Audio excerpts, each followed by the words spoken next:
Bom, boa noite a todos. É recorrente, eu estou aqui novamente para falar do assunto arbitragem.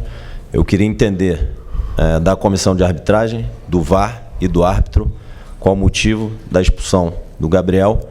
Se quem esgana e agride o Gabriel é o Nino, o Gabriel mantém os braços para baixo, não revida a agressão, e a gente queria entender, ouvir o áudio do VAR, do árbitro e da comissão de arbitragem, o motivo da expulsão do Gabriel, que a gente julga completamente errada, se quem cometeu a agressão foi o Nino. Obrigado, boa noite. Tite.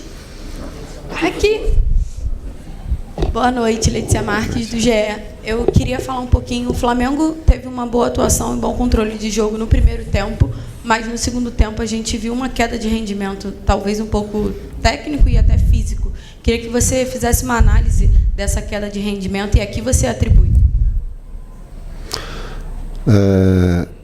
No seu contexto geral do jogo, fez um grande primeiro tempo. Um grande primeiro tempo. Talvez ele pudesse reproduzir as suas oportunidades em efetividade, ele teria feito um placar mais elástico.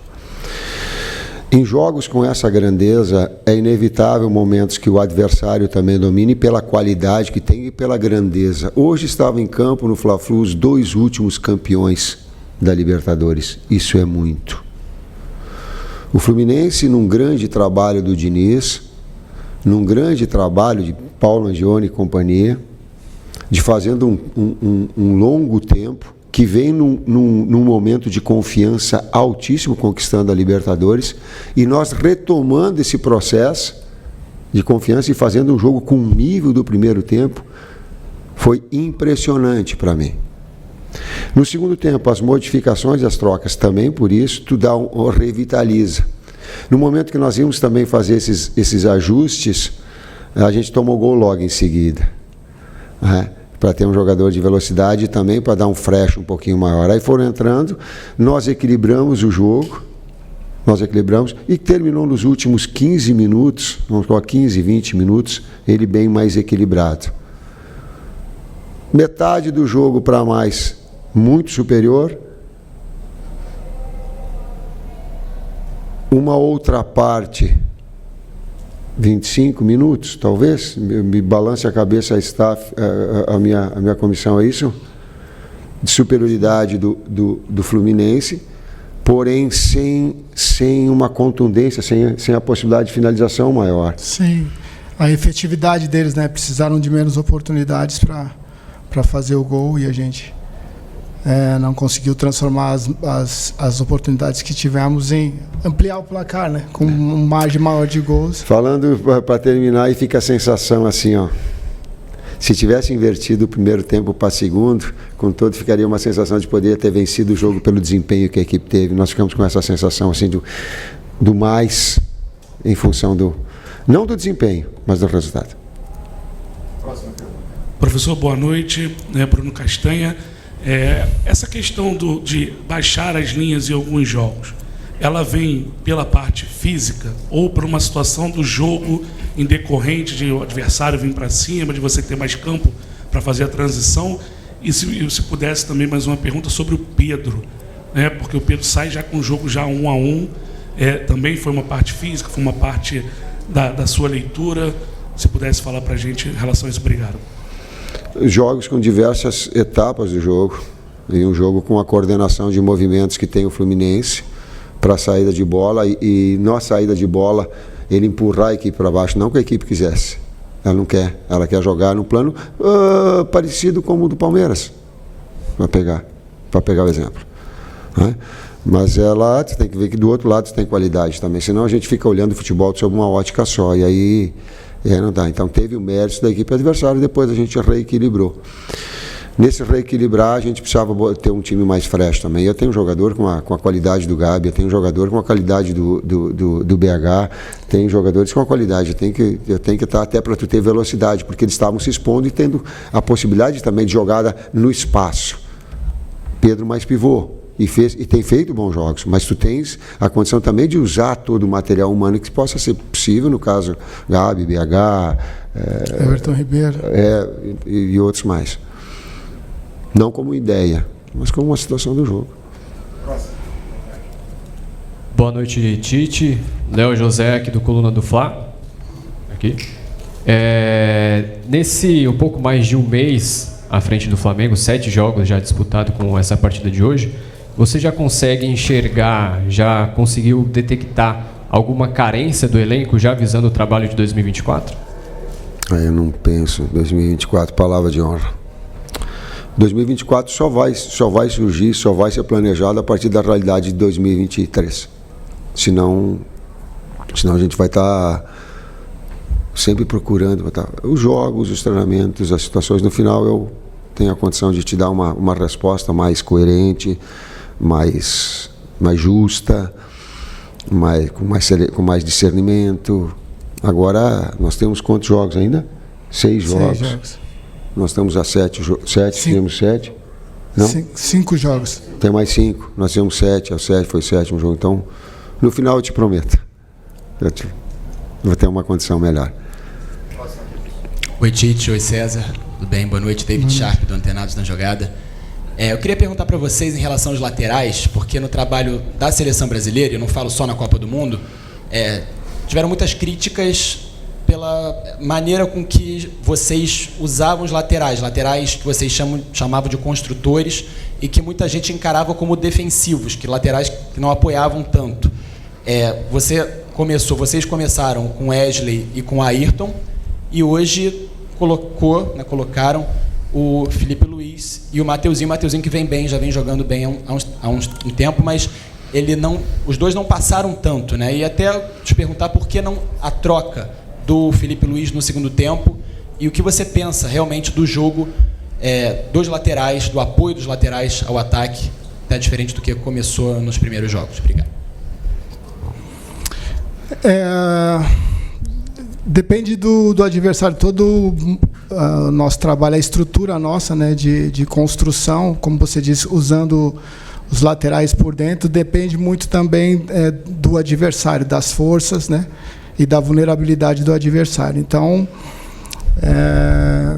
para esse jogo, né, nós entendíamos que, como tínhamos 2 externos, se você coloca um lateral que ultrapassa também, muitas vezes os 2 ocuparão o mesmo espaço de campo, em termos de amplitude. Então, por isso, e também, né, pela uma das forças do Fluminense são contra-ataques, né, com jogadores... Alô, com jogadores de impacto nesse setor ofensivo, pelas laterais do campo. Então, por isso nós, respeitando o adversário também, nós deixamos a construção mais para os jogadores de meio campo, né? Os laterais serviam muitas vezes de apoio, ou então quando um externo tinha uma ação interna para dar amplitude. Mas são, assim, no caso, Ayrton e Wesley, são jogadores assim, que dispensam, né, comentários em termos da qualidade técnica deles, e são jogadores que iremos utilizar com certeza aí durante esses próximos 5 jogos, né, até o final da competição. Só um complemento, dá uma olhada quando tu tiveres, estou falando de boa, assim, na parte da fase ofensiva, tu vai ver quem vai trabalhar dentro do campo adversário junto com a Arrascaeta. Tu vai ter um pouquinho mais da sensação do equilíbrio que a equipe dá e que ela sustenta, porque ela dá uma liberdade de Gerson criativo maior para que um outro venha por dentro. Então tu pode fazer alternativas disso. Com o segundo meio-campista que joga dentro criativo do campo adversário, ela te dá naquilo que é a ideia de ter um ponto de equilíbrio de equipe.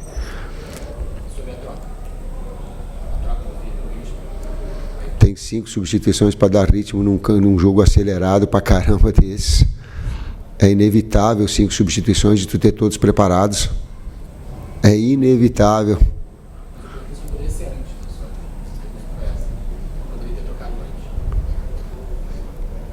O C, se tu disser para mim o C, antes eu faço o C, nós tivéssemos feito o primeiro tempo, C, nós tivéssemos feito o segundo gol, se a bola no poste não vai, se o aí condicional tá difícil, né? Tite aqui. Boa noite, Tite. Boa noite, César. Marcos Martins, do canal da QSRN. Você citou, Tite, um período de superioridade do Fluminense no jogo, Eu queria que você avaliasse se essa queda do Flamengo tem relação com a parte física, com o aspecto físico da equipe. E também como anda essa questão da preparação física do Flamengo. É óbvio que você assumiu, né, junto com o Fábio, há pouquíssimo tempo. Né? Como é que anda essa parte física do Flamengo?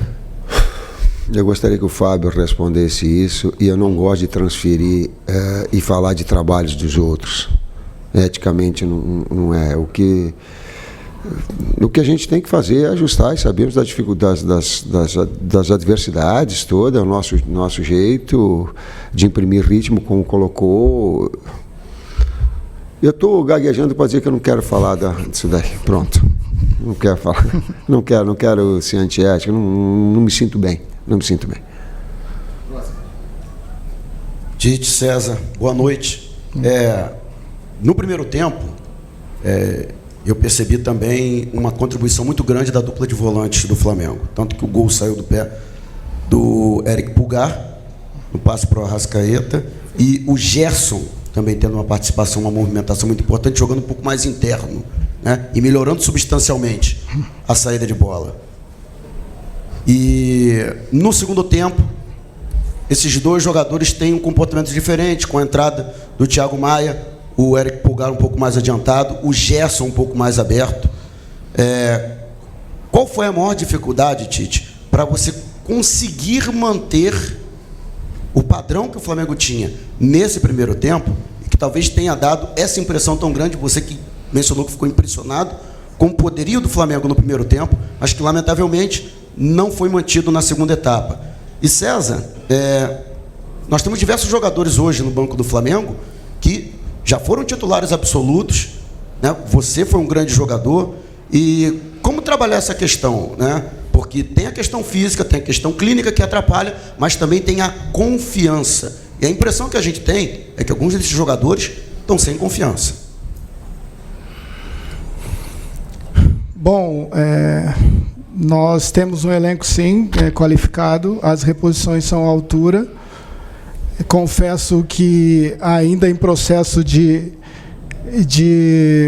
conhecimento, né, de alguns atletas, do que eles podem, daquilo que a gente viu pela TV ou em jogos, e do dia a dia, daquilo que nós podemos extrair deles, né? Porém,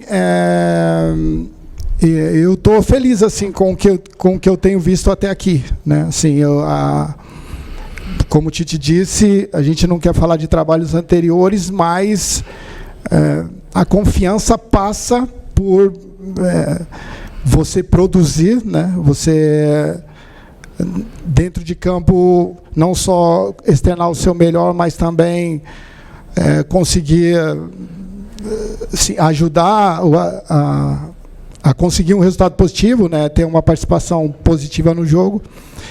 E essa confiança, a gente vê que o Flamengo vem de um ano assim, com algumas adversidades, sem conseguir. O Flamengo é uma equipe que, pelo histórico todo, né, já inicia o ano, na grande maioria das vezes, candidata a títulos, né, concorrendo a títulos, e isso, quando isso não vem, tem um todo aí que a gente acaba absorvendo. Porém, a gente vem trabalhando, a gente vem no dia a dia, né, interagindo com esses atletas para que eles possam assim, externar o seu melhor, né, recuperar o seu melhor e nos ajudar. Foi um grande jogo. Às vezes a gente tem que olhar para um lado, olha para o outro. Foi um grande jogo, cara. Jogaço. Foi um jogaço. Joguinho de alto nível. Jogo de alto nível, os dois últimos campeões de Libertadores. A gente ficava, pô, teve o primeiro tempo que atropelou, mas por que teve no segundo? Porque no outro segundo, do outro lado, tem outro campeão da Libertadores. Jogaço. Jogaço, digno. Talvez só retirar as expulsões. Competitividade, qualidade técnica, tirou dois jogadores agressivos de lado, e aí tu fizeste uma resposta como é que tu faz construção? Vai sobrepor ponta com lateral? Vai ocupar o mesmo espaço? Não tem, um constrói e outro tem, e nós temos duas flechas do lado. Aí levou vantagem, aí no segundo tempo vem, troca um volante para ter uma saída de bola melhor, aí ganha espaço, mas aí a gente consegue neutralizar, pô, não deu, mas faz o gol. Eu acho que o Rossi fez mais uma defesa. Sim. Sabe? Então, um jogaço, a gente olhar, claro que nós ficamos no contexto todo, claro que eu estou chateado, claro que eu fico com a sensação de poder ter feito no jogo, ter feito mais, claro que a efetividade conta no jogo. Por exemplo, contra o Palmeiras, a gente teve 3 oportunidades, das 3 primeiras que a gente teve, a gente fez 2. Hoje, no primeiro tempo, a gente fez 4, 5 reais, bola no pau. Uma defesa que o Gerson ficou na cara, chapou, o gol do Arrascaeta. Teve mais... Teve uma que cruzou a área. Que cruzou a área para dentro e ela fechou do outro lado um pouquinho atrasado para fechar. Então o cara é jogaço, senão a gente fica assim, ó. Altíssimo nível. Das duas equipes, um altíssimo nível. Boa noite, Tite. Eric Viana, do Mundo Rubro Negro. Quando você chegou aqui ao Flamengo, você comentou sobre a possibilidade de Pedro e Gabigol jogando juntos. Você concordou que isso poderia acontecer por conta das características. Hoje, depois desses 6, 7 jogos sob o seu comando, o Gabigol está no banco de reservas, mas quando ele entra, o Pedro sai. Então, por enquanto, o Gabigol e o Pedro ainda não atuaram juntos por nenhum minuto. Eu queria saber se você ainda mantém essa visão, se você acha que eles ainda podem jogar juntos, porque agora ou se mudou depois que você viu esses 2 jogadores nos treinamentos, como é que tem sido? Obrigado. Podem, continuam, só que eu também tenho que olhar a realidade. Cebolinha está jogando muito, Luiz Araújo está jogando muito, BH de velocidade. Então, quando cheguei, a continuidade do Pedro fazendo gols, daqui a pouco baixa alguma situação, mas tu tem a oportunidade. Então, o campo está se falando, tem as ideias, pode ser, mas o campo está falando com esses jogadores jogando muito. Professor, últimas 2. Boa noite, Tite. Eu gostaria de saber do seguinte, você que está há pouco tempo no Flamengo, você consegue imaginar, antes mesmo de chegar ao clube, que a gente chegaria no fim do campeonato, assim, nessa reta final, com tantos times ainda disputando as primeiras posições, que era um negócio bem distante há um tempo atrás, e hoje em dia tem alguns clubes empatados na liderança, e o Flamengo conseguiu encurtar também esse espaço. Cara, parabéns pela magnitude da pergunta, e a gente olha um contexto todo do futebol brasileiro, do Campeonato Brasileiro. É impressionante chegar nesse estágio com tantas equipes com a possibilidade do título e de Libertadores, com tantas equipes grandes disputando fugindo da degola também. Um campeonato muito difícil. Eu estou olhando para vocês e acompanham, e talvez ele comprove que começa o Campeonato Brasileiro, tem 10 postulantes ao título. Hoje tem 6, 7 postulantes ao título, tendo 5 rodadas. É muito difícil. Há um equilíbrio muito grande de forças. Professor, última pergunta aqui. Oi, professor. Boa noite. Professor Tite, boa noite. César Sampaio, tudo bem? Sou o Rodrigo Multimídia, do Libras Esportes, da Rádio Web Total. Eu me comunico com todos os surdos do Brasil, na comunidade dos surdos, torcedores do Flamengo também. Queria parabenizar o senhor, todos os surdos. É a primeira vez que nós estamos fazendo a entrevista para você, inédita para todos vocês. E antes, eu faço uma pequena audiodescrição também, que eu estou incluindo os cegos, tá? Que é da nossa comunidade. Então eu faço a audiodescrição. Eu sou o Rodrigo Multimídia, sou do Libras Esportes, estou com camiseta azul, sou careca, barbas grisalhas. Estou entrevistando aqui o professor Tite, técnico do Flamengo, que está com a camisa branca. Ao lado dele, o César Sampaio, com o uniforme do Flamengo. No fundo, um backdrop com os patrocinadores. Bom, com audiodescrição também para os cegos, então vou fazer a pergunta em Libras para o senhor. Tite, conforme o nosso colega disse aqui agora, o Campeonato Brasileiro chega numa reta final. Você, como um professor técnico e líder vitorioso, o que acontece com os times na reta final? E temos 6, 7 que você falou que podem ser campeão brasileiro. É o equilíbrio emocional, o equilíbrio mental, ou o equilíbrio físico que na reta final chega na frente e o time pode ser campeão. Quais desses equilíbrios o time tem que ter para ser campeão? Vou responder uma parte. Aqui quem está falando é o Tite, cabelo branco. Uma vez ele tinha um cabelo preto, está perdendo muito, está ficando mais fininho o cabelo dele também. Que tem muito orgulho e que sabe que está técnico de uma grande, de uma extraordinária equipe, que tem um respeito pelo seu torcedor muito grande.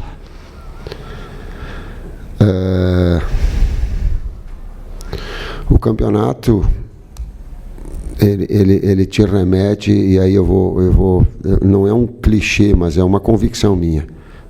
Ideias por vezes se modificam, mas nesse aspecto final é o mental, é o físico.